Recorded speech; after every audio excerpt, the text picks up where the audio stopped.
నమస్కారం. తీర్థయాత్ర కార్యక్రమానికి స్వాగతం. భారతీయ ఆధ్యాత్మిక తత్వానికి తార్కాణం నైమిసారణ్యం. ఎన్నో పురాణాలకు మరెన్నో ఇతిహాసాలకు నిలయం నైమిసారణ్యం.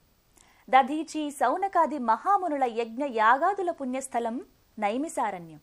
ఇంతటి మహిమాన్విత అరణ్య క్షేత్రాన వెలసిన లలితాదేవి మందిరం ఎంతో విశిష్ట దేవాలయం. పరాశక్తిగా రాజరాజేశ్వరిగా వెలుగొందే లలితాదేవి నామస్మరణతోనే ఎంతో పుణ్యఫలం సిద్ధిస్తుంది అంటారు. ఆ మాత లలితాదేవిగా కొలువైన నైమిసారణ్యం దివ్యాలయాన్ని దర్శించుకుందాం.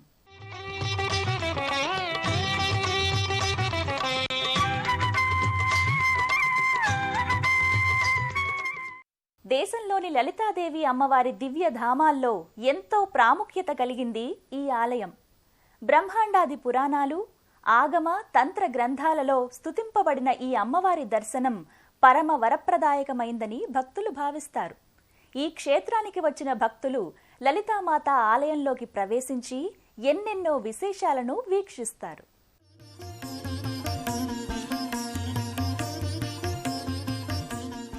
ఉత్తర భారతంలో ఉన్న నైమిసారణ్యం భారతీయ ఆధ్యాత్మిక తత్వానికి ఒక చక్కని తార్కాణం.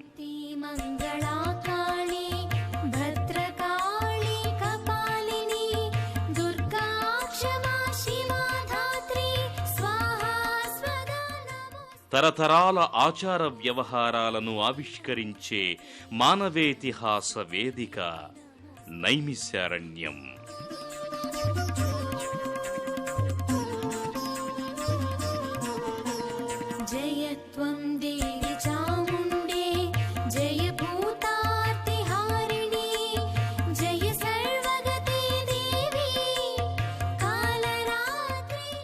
ధర్మాధర్మ స్వరూపాలు, మానవీయ విలువలు వివిధ కాలాలలో నైమిసారణ్యంలో ఉద్భవించిన పురాణాలలో, ధర్మశాస్త్రాలలో చోటు చేసుకున్నాయి.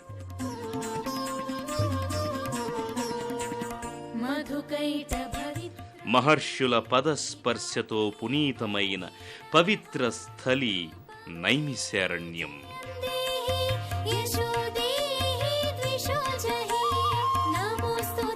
విస్తృతమైన నైమిసారణ్య ప్రాంతంలో అనేక దర్శనీయమైన స్థలాలు ఉన్నాయి.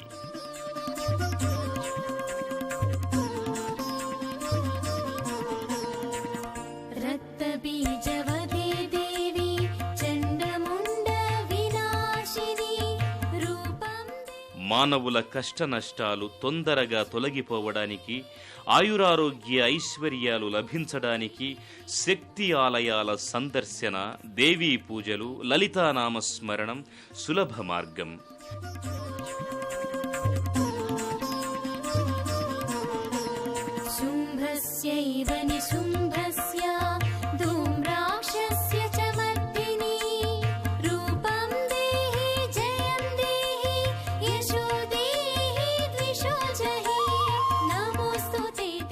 ప్రసిద్ధి పొందిన ఇక్కడి పుణ్యమందిరాలలో లలితాదేవి మందిరం ప్రథమగణ్యమై విరాజిల్లుతోంది. ఎన్నో మహిమాన్విత పురాణ గాథలను తనలో నిక్షిప్తం చేసుకున్న నైమిసారణ్యం ఏర్పడటం వెనుక ఓ పవిత్ర గాథ ఉంది. భారతదేశంలో గల లలితమ్మ వారి ఆలయాలలో నైమిసారణ్య ఆలయం విశిష్టమైనది. కలియుగంలో కలి ప్రభావం లేని ప్రదేశంలో తపస్సు, యజ్ఞయాగాదులు చేయాలని మహర్షులు భావించి ఒక అపూర్వమైన ప్రదేశం చూపించమని బ్రహ్మదేవుణ్ణి ప్రార్థించారు.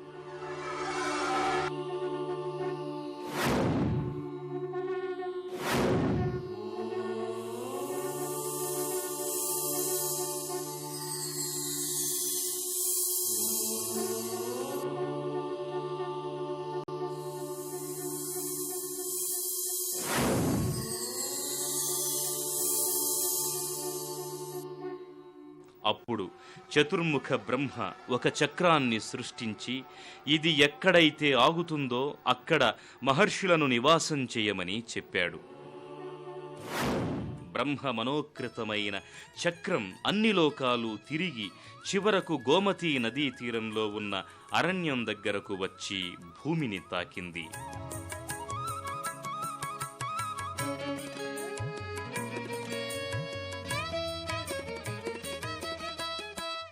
చక్రం యొక్క నేమి అంచు తాకిన ప్రదేశం కనుక నైమిశారణ్యం అనే పేరు వచ్చింది. బ్రహ్మచక్రం నేలను స్పృశించి వేగంతో భూమిని చీల్చుకుంటూ క్రిందకు వెళ్లసాగింది.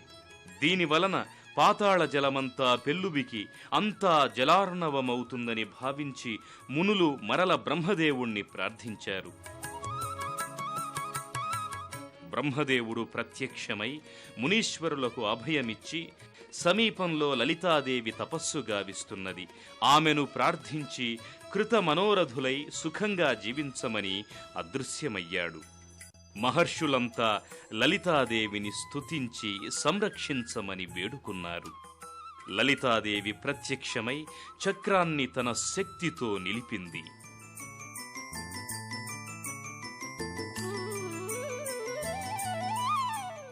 చక్రవేగానికి ఉప్పొంగిన జలధారలతో చక్రతీర్థం ఏర్పడింది. నైమిశారణ్యానికి ఆ పేరు రాకముందు లలితారణ్యమనే పేరు ఉన్నట్లుగా తెలుస్తోన్నది.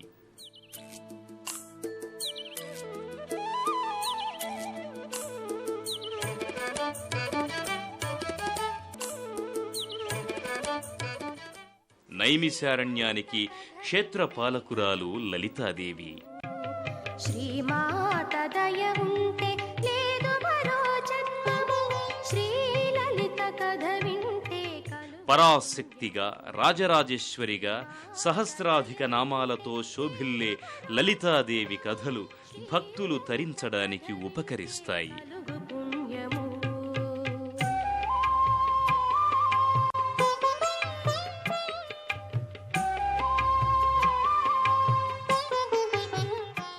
అపూర్వమైన మహిమాన్వితమైన లలితమ్మవారి కథా విశేషాల శ్రవణం పుణ్యప్రదాయకం. బ్రహ్మాండాది పురాణాలు, ఆగమతంత్ర గ్రంథాలు లలితాదేవి ప్రాశస్త్యాన్ని వేణోళ్ల కీర్తిస్తున్నాయి.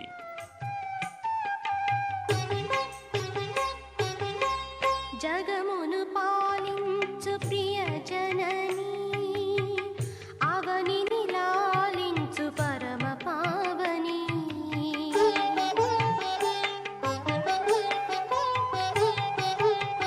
జగమును పాలించు ప్రియ జననీ, అవని నిలాలించు పరమ పావని, ఎన్ని జన్మలెత్తినా కర్మ తీరదు,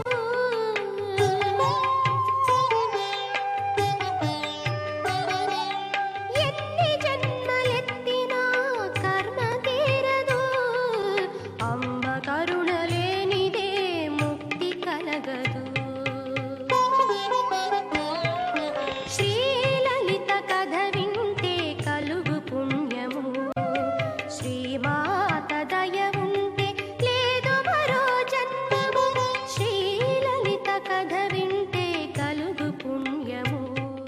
భారత భూమిలోని 108 శక్తిపీఠాలలోకెల్లా విశిష్టమైనది నైమిసారణ్యం లలితా శక్తిపీఠం. ఆ కోవెలలో కొలువైన లలితాంబ దివ్య మంగళ తేజో రూపిణి అయి దర్శనమిస్తోంది.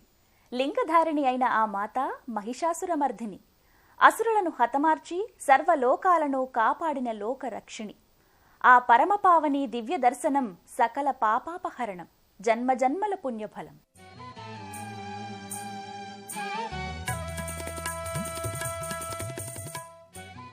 అష్టోత్తర శతశక్తి పీఠాలలో నైమిశారణ్య లలితా శక్తిపీఠం ప్రసిద్ధమైనది.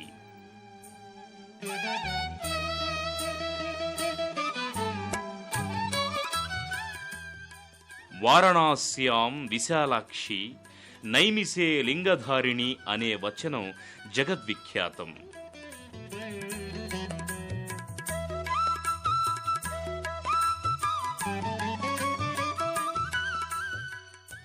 అత్యంత ప్రాచీనమైన మందిరం మధ్యయుగ కాలంలో విమతస్థుల దండయాత్రలలో ధ్వంసమైనది.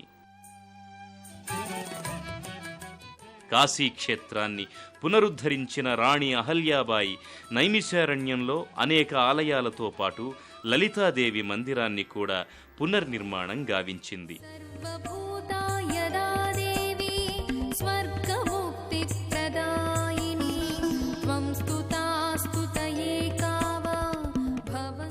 లింగధారిణి లలితామూర్తిగా లలితమ్మవారు భక్తులచే నీరాజనాలు అందుకుంటున్నది.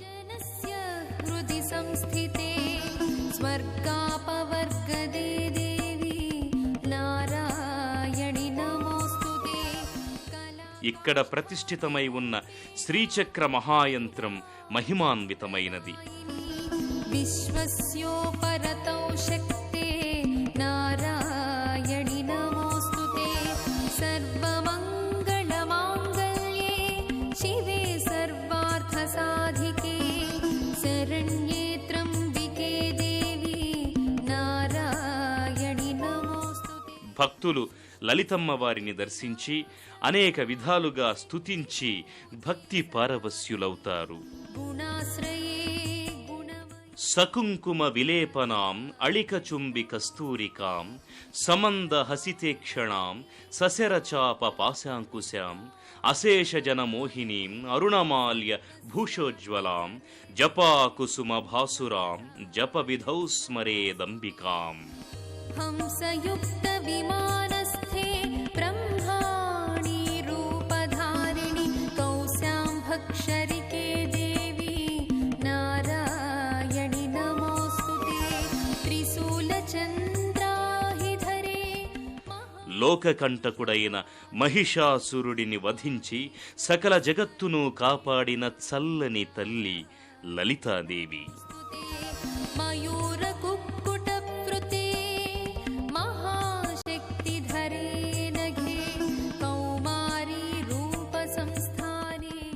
త్రిలోకస్థితమైన రసభావాలను శోషింపచేసి ధర్మహాని గావిస్తూ జగత్ సంక్షోభానికి కారకులైన విశక్రుడిని విషాంగుడిని భండాసురుడిని సంహరించి సృష్టిని యథావిధిగా నడిపించిన మహామంగళ స్వరూపిణి అమ్మ లలితాదేవి.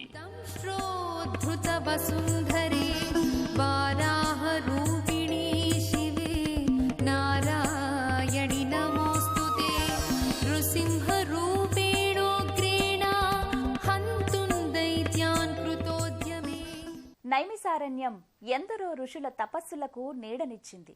ఎందరో మహర్షుల యజ్ఞ యాగాదులకు సమిధలను అందించింది. ఇంకెందరో జ్ఞాన సంపన్నుల కావ్య రచనలకు తాళపత్రాలను సిద్ధం చేసింది.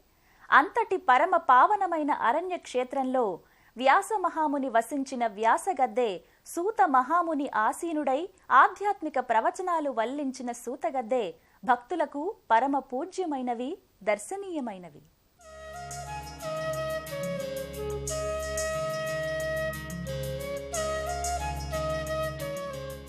నైమిసారణ్యంలో దర్శించవలసిన ప్రదేశాలలో వ్యాసగద్దె ఒకటి. వ్యాసమహర్షి నివసించిన నైమిసారణ్యంలోని ప్రదేశాన్ని వ్యాసగద్దె అని పిలుస్తారు. భారతీయ ఆధ్యాత్మిక సంస్కృతికి అక్షరాకృతి ప్రసాదించిన మహాత్ముడు వ్యాసమహర్షి.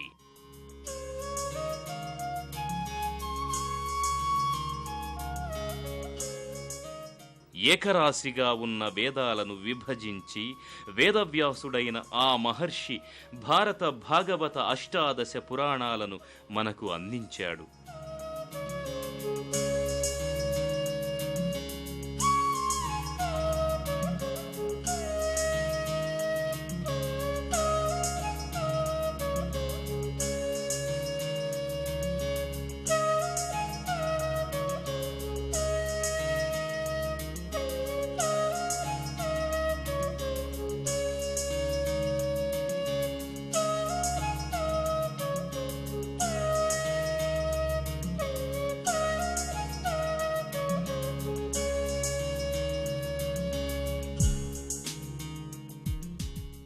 ప్రజల శ్రేయస్సు కోసం, ధార్మిక శుభ పరంపరల కోసం, హరిపద ప్రాప్తి కోసం శౌనకాది మహర్షులు నైమిసారణ్యంలో సత్రయాగాలు గావిస్తుండేవారు.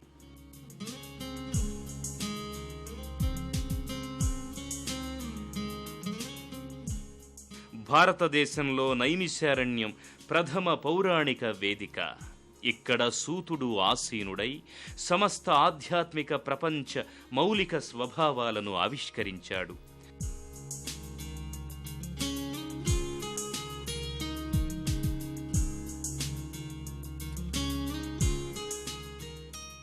సూత పరంపర వివిధ రూపాలలో భారతదేశంలో ఈనాటికి కొనసాగుతోంది.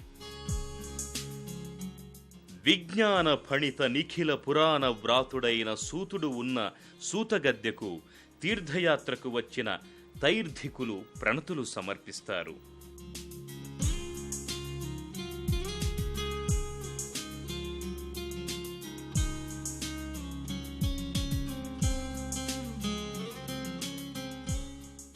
శ్రీ ఆంజనేయం ప్రసన్నాంజనేయం అని మంత్రం పఠించినంతనే సకల భయాలు దూర దూరాలకు పారిపోతాయి. స్మరించిన వారి మనస్సులన్నీ ధైర్యంతో నిండిపోతాయి.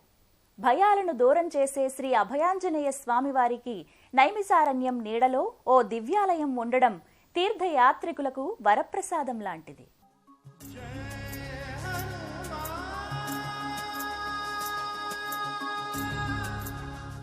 భారతీయుల జీవనంలో ఆంజనేయ స్వామి అవిభాజ్యమైన ఆధ్యాత్మిక మూర్తి.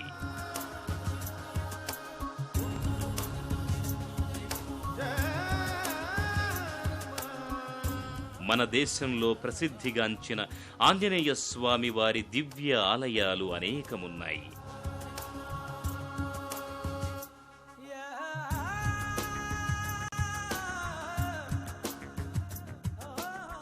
నైమిశారణ్యంలో ఆంజనేయ స్వామి నెలకొని ఉన్న ప్రదేశాన్ని హనుమత్ టిలా అని వ్యవహరిస్తారు.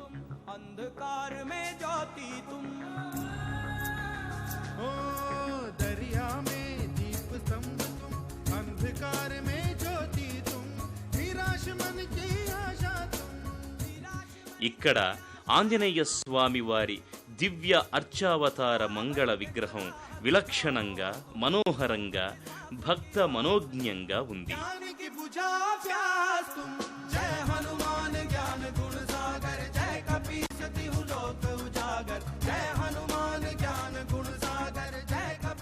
స్వామివారిని దర్శించి భక్తులు కృత మనోరథులవుతారు. నైమిశారణ్యానికి శ్రీ విష్ణు క్షేత్రం అనే పేరున్నట్లు పురాణాదుల వలన తెలియవస్తున్నది. భారతావనిలోని 108 దివ్య దేశాలలో నైమిశారణ్యం ఒకటి. ఇక్కడ వెలసిన శ్రీ మహావిష్ణువుకు దేవరాజ పెరుమాళ్ అని, అమ్మవార్లకు హరిలక్ష్మి, పుండరీకవల్లి అని పేర్లు. శ్రీమన్నారాయణుడు ఇక్కడ వనరూపంలో వసించి ఉంటాడని పురాణ ప్రవచనం.